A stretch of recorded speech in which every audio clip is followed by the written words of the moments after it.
Hey guys, welcome back to Andy's Dinosaur Reviews, and today we are back with another brand new Mattel Jurassic World release, this time the first of the newest round of Wild Roars. We have the Ceratosuchops, and this one is super exciting if you ask me. It's one that I have very much so been anticipating, probably my most anticipated potentially for the newest wave of Chaos Theory figures. Maybe the Suchomimus would be competition for it, but I'm just so hyped for this figure. I love the species. I love the overall look of the Mattel figure. I also quite like the paint job of this one. So you can see, first of all, I got mine from Amazon, and Amazon destroyed the box on its way here. Luckily, I don't keep the boxes, so it doesn't much matter to me.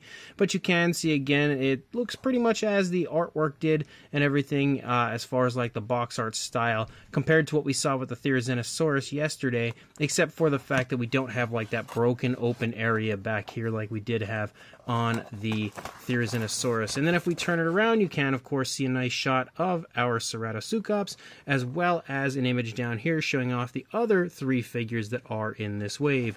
So let's pop the box open and check it out. So here is our Ceratosuchops now out of the packaging and looking really quite nice, honestly. I think the only thing I can say straight out of the gate that I'm a little disappointed with is the length of the tail. I feel like the tail could definitely be a bit longer. You know, we have kind of improved proportions on a lot of the newer stuff. Like the feet look a lot better, if you ask me, compared to older Mattel stuff as far as like the size and everything, but the tail length definitely still needs work. But overall, it does look super cool here out of the packaging, so let's jump to a closer look and check it out from there. So starting up here at the head sculpt of the Ceratosuchops, straight away, one of the biggest improvements on more recent Mattel figures are the teeth. You can see the teeth look really nice on this. They have much more of a genuine sharp look compared to the old rounded bulky teeth that we used to have. They look a whole lot better on this figure. You can also see the skin detail here in the face does look really quite nice. We've got some nice scale detail throughout the course of the face. You can see the nostrils right there. We can also see the eye is painted with an orange, and then we have basically a dark, kind of a grayish tone for the head of the dinosaur, and that is where we get our color for the pupil from. And in this case, it works totally fine. The pupil is super tiny, though, I will say that. But you can see we've also got a crest up here on the top of the head, which looks pretty good. Again, some nice looking scale detail for the lower jaw. And just like we saw on the Therizinosaurus, you'll notice that there are quite a bit of scars on the face here, something that Mattel apparently seems to enjoy adding to their newer figures, which I don't mind because I would absolutely expect to see that on real living dinosaurs. But you can see one kind of run up from the lower jaw up there toward the eye. You can also see some more over here in the snout, which looks really cool. As we begin to move back into the neck, you start to see some small ridges pick up here on the back of the neck, but they disappear pretty quickly. You can also see some bumpier scale detail moving back, kind of like some osteoderms and stuff. You'll also notice that we pick up some very nice yellowish tones, which actually look really nice on the figure in my opinion. As you continue to move down, you can see the throat looks really good. We also have some more of that dark tone that kind of, you know, leads off actually from the lower jaw, and then kind of stripes and patterns back here in the neck moving down. You can also see some more scars and injuries as you move down the course of the neck. Again, another one down here. As we continue to lead down, you can kind of make out the shoulder blade a little bit right there. You'll also see more osteoderms and stuff in that area, as well as some more osteoderms as you move closer to the arm. Leading down here into the arm, the muscle definition is nicely displayed, but not overly displayed, I would say. You've got some more really vibrant scale detail. You can see the elbow sculpted nicely. Leading out into the hands, we've got the scoots moving down the fingers. The nails are sculpted nicely, but again, unfortunately, do not have any paintwork to them. Moving back up here into the body, you see more really vibrant scale detail, all sorts of varying sizes to the scales. There are also some more osteoderms and stuff leading along. We come up here into the back, and you can see again that patterning continues to move along. You can also see the detail looks really good in this area as you move along on top of everything. You'll also notice that the yellow starts to disappear, and by the time we reach the tail, it is gone entirely. Leading down into the thigh, you can see again some more injuries and stuff leading down. You've also got a good bit of really impressive scale detail leading down, some more scars in that area. You can make out the kneecap right there. The muscle definition in the thigh also looks quite nice, as does the muscle definition in the calf. And then as you continue to lead down, you have a very nice looking foot sculpt, some nice scoots running down the toes. The nails kind of appear to be painted because we do have a dark gray for the body right here, and the nails have a gloss coat, which is nice. You can see the same thing for the dew claw. So it kind of looks like we have painted nails on the feet, just not on the hands, sadly. But as you lead back up, you again lead out into the tail. You've got more kind of osteoderms, kind of bumpy scales, more scars and injuries through the course of the entire figure leading out. You've got another big one out here as you lead out toward the tip of the tail. You have a nice curve to the tail as well. Obviously, you can see that that area there is kind of like a swivel for the articulation. And again, as you lead out, you'll see that curve there toward the tip. But you'll also notice that, again, I think the tail is significantly shorter than it should be. But again, the detail looks really quite nice. The paint and everything looks nice on this side. Moving to the other side, it's going to pretty much look the same. Again, you're not going to see much of any differences here when it comes to the face outside of maybe different scars. Yes, definitely. Like you can see one moving through the palate, one moving up here toward the nostrils and stuff.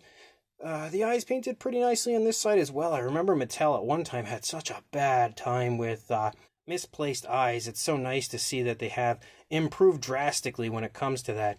Inside the mouth, we do have a nice pinkish tone the entire way through, as well as a beautifully textured tongue and a very nice gloss coat, nice satin shine, giving it that realistic saliva-like look. That head sculpt is absolutely gorgeous on this figure. As you continue to move down, again, you'll see more of the scars and injuries and stuff leading along. You can see the arm, again, has different scars and injuries compared to the opposing side. Obviously, this Ceratosuchops has absolutely been through its fair share of wars and battles, because it is absolutely as scarred up and, basically injured as it gets. But again, the paintwork, the skin texture, everything continues to look really nice, even though it kind of has that typical Mattel issue where the coloration basically ends as you lead into the tail.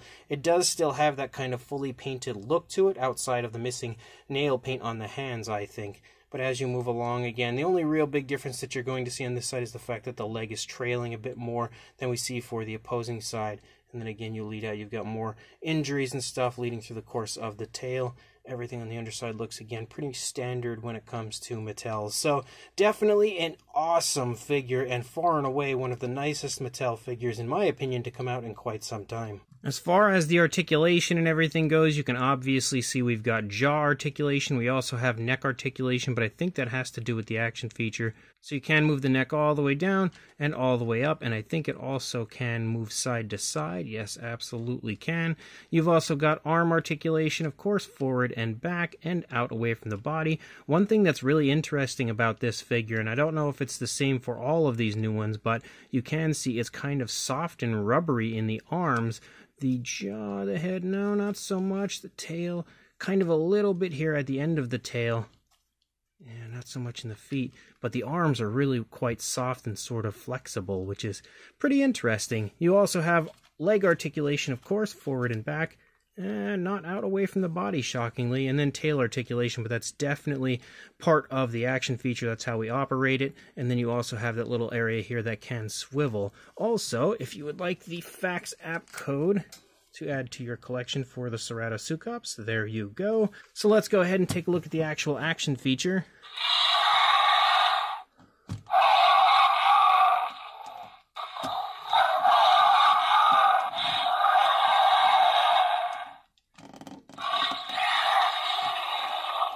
So that's really cool. You can see if you lift the tail, the jaw snaps shut and makes some noises.